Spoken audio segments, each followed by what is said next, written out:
There is no relief food for you in Turkana Central if you haven't registered for Social Health Authority, that is SHA. These are not my words, but the words of the Deputy County Commissioner of Turkana Central, that is Thomas Selei.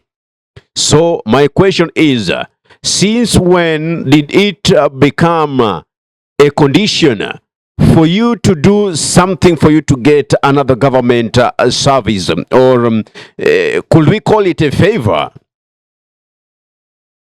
What law in our constitution, in our bills, what law do we have that gives the DCC the power to demand a certain criteria for you to get or to seek medical attention in the country?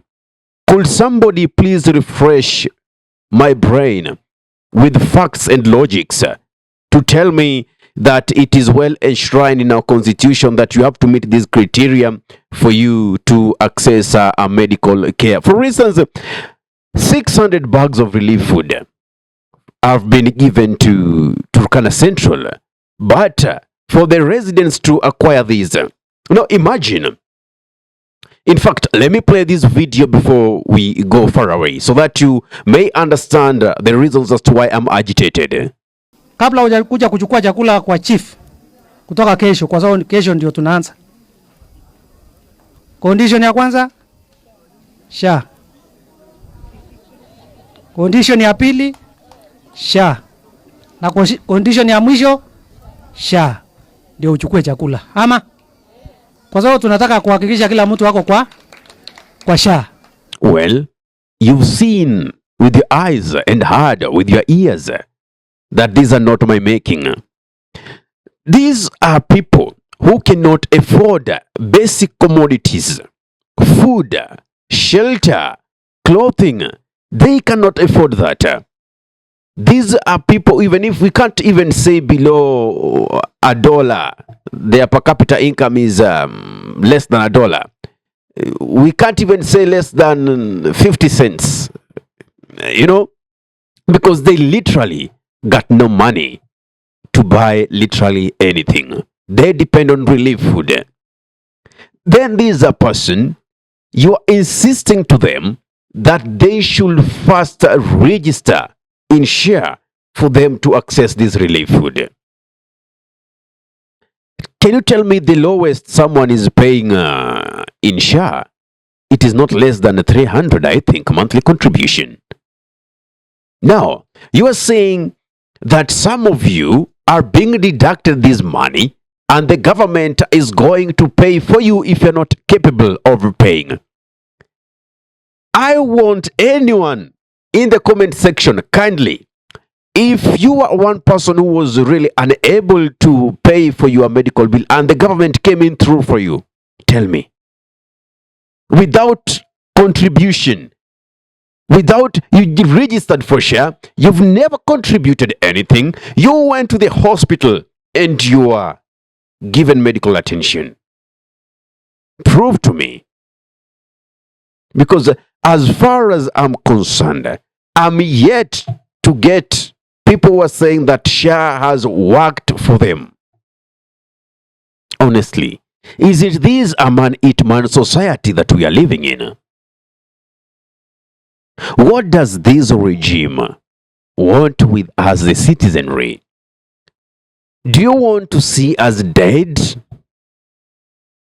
And from my analysis, I ask myself, could it be the reason as to why you'll see President Ruto and his sycophants and the people in the cabals in his cocoon are trying to get deep into rural areas because they know there are some parts in this nation that people are not enlightened, people are not learned, people are not well educated. You know, education with reasoning go into them. So for instance, President Ruto launches a transformer in a certain village where their member of parliament has never launched anything, where their member of parliament has never been seen. Then here comes the president launching a transformer for electricity. To them, electricity, they have always read it in books, or they have always talked about it in their stories. How will you convince such a person that a president will come from wherever he is to the village, yet the member of parliament has not come to that place? How will you convince that person that Ruto is an oppressive leader? That is the trick they are using. These politicians, they are now getting deeper to go into the villages, so that the small thing they do, the people in the village will think it's a favor being done unto them. Like, for instance, now the Turkana Central guys are getting relief food. And you've been told registration for SHA is free. Fine. How many kilometers will they be walking to access that medical facility, public medical facility, for them to be registered in SHA? And how do you expect them to pay while they're depending on relief food? You know, the saying that goes, teach a man how to fish, do not give him fish. Yes, the immediate solution is to give them relief food, but the long-term solution is to provide opportunities, provide a serene environment for them to do business. But has that been happening? No. I was born, raised while Turkana guys, or the community in Turkana, have been receiving relief food up to date. I'm a grown up. That shows how the regime, how the governments that have been, and the current one, and to a larger extent, the leaders and politicians that we have, are never concerned about the well-being of this nation. It is not only that. It was also just last year when you had Moses Kuria saying that children will not be allowed back to school until they be registered in SHA. Under what law? Under what constitution? Under what bill? Under what policy? Even if you read the SHA policies, does it say that anyone should not access this government service if they are not registered in SHA? I think SHA should just be a standalone entity whereby you don't register in SHA, you don't get the benefits that purportedly come with it, specifically SHA. But you cannot extend this into other government services. It will reach a point where you'll be applying for your passport and you'll be asked, have you registered for SHA? It will reach a point where you'll be wanting to travel by air from point A to point B and you'll be asked, where is your SHA? I mean, what precedents are we setting? Because this is actually something that is purely voluntary. No one should be coerced. And now I know why President William Ruto is so desperate to get a second term. He knows that there is nothing tangible. There is nothing in feeling and in witnessing through the eyes that can convince any Kenyan that the government has performed, that the government has elevated the livelihoods of the people. That is why even leaders like Keharo MP Ndindi Nyoro will gladly tell the government that they don't fear them.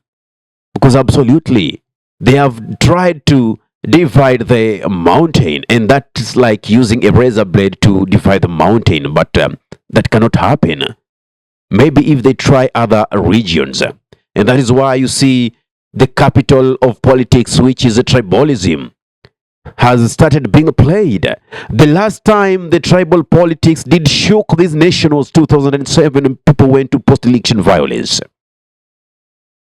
Until date, it is when we are seeing now politicians graving in and nurturing these monster of tribalism that is driving this country into a very wrong direction. Mimi kama mjumbe wa Kiharu, hawa watu wamenieleza hauwezi kata mlima Kenya kutumia razor blade. Ati uende hapo unakunyakunya hivi. Tunasema kukunyakunya. Ati ufikirie unagawanya mlima. Kuna viongozi wachache Nairobi ambao wanapigania vyeo. Tungetaka tuwaeleze sisi kama watu wa mlima Kenya already tumeugana. Na hatujaugana kwa maneno ya viti, wao waendelee kutafuta viti huko. Sisi tumeugana kuangalia vile tutabadilisha uchumi ya Kenya, to turn around our economy. I couldn't agree less with the Ndindi Nyoro. Unity is key. Kenyans are always united. It is the leaders, the politicians who have their personal vendetta against the citizenry. Things to do with their own benefit is what they focus on. I don't know what's your thought on this. Kindly give me your comment in the comment section with the questions I've asked in this analysis. Ahmed Khalif is my name for the Unscripted Talks here in DURB Radio. If you love content of this nature, kindly subscribe and press the notification button so anytime that we are live or we upload content of this nature, you'll be the very first person to be updated. Assalamu alaikum warahmatullahi wabarakatuhu. Ramadan Kareem wa Saum Makbul. Kwa timba kali za Afrika, DURB Radio ndio mpango mzima.